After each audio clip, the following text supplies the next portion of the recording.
किसान अगर सुखी होगा तो देश खुशहाल होगा, किसान दुखी होगा तो देश दुखी हो जाएगा। क्योंकि दुखी किसान अन्न पैदा करता है तो उस अन्न में भी दुख आता है, और उस अन्न को जो कोई खाता है वो भी दुखी हो जाता है।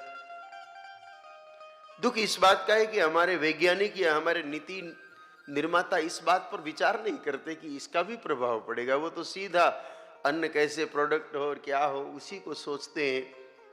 किसान के चेहरे पर प्रसन्नता है, और प्रसन्न होकर के किसान हल चला रहा है, प्रसन्न होकर के बीज बो रहा है, प्रसन्न होकर के निराई गुड़ाई निगरानी कर रहा है, और प्रसन्न होकर के बीज निकाल रहा है और हमको दे रहा है।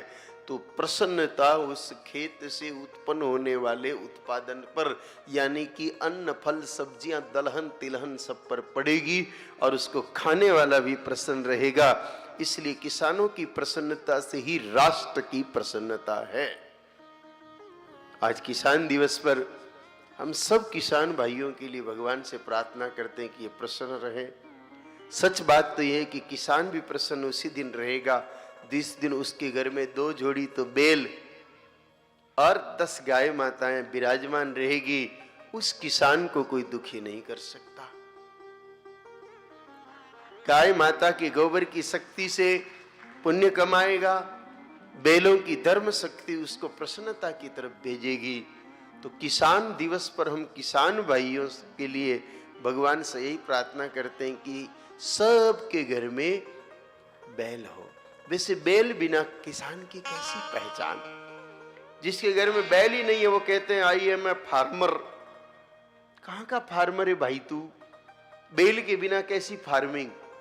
और हम तो कृषि मंत्रालय से भी आग्रह करते हैं कि आप जो ये किसान भाइयों को सब्सिडी देते हैं किसी भी चीज पर, तो उसी किसान को सब्सिडी मिलनी चाहिए जिसके घर में बैल जोड़ी है। क्योंकि बैल जोड़ी नहीं तो किसान कैसा हो?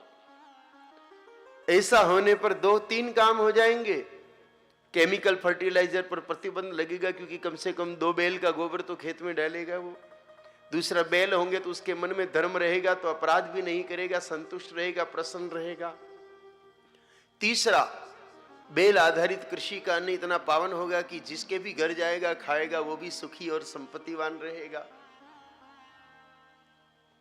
पूरे देश को लाभ होगा किसान के घर बैल होने से। और सबसे बड़ी बात कि सड़कों पर जो बैल बाबा घूमने की परंपरा है, ये पहले नहीं थी। आज से 40 साल पहले कुछ गौमाताएं जरूर सड़कों पर दिखती थी। नंदी बैल नर गोवंश तो बिल्कुल नहीं दिखता था 40 साल पहले सड़कों पर। जैसे ही बछड़ा जन्मता तो घर में खुशी मनाई जाती थी कि एक बैल आ गया है। ये जब से हम लोगों ने ट्रैक्टर पर सब्सिडी की और बैलों की दुर्दशा करनी शुरू की, भाई भारत की खुशहाली समाप्त हो गई।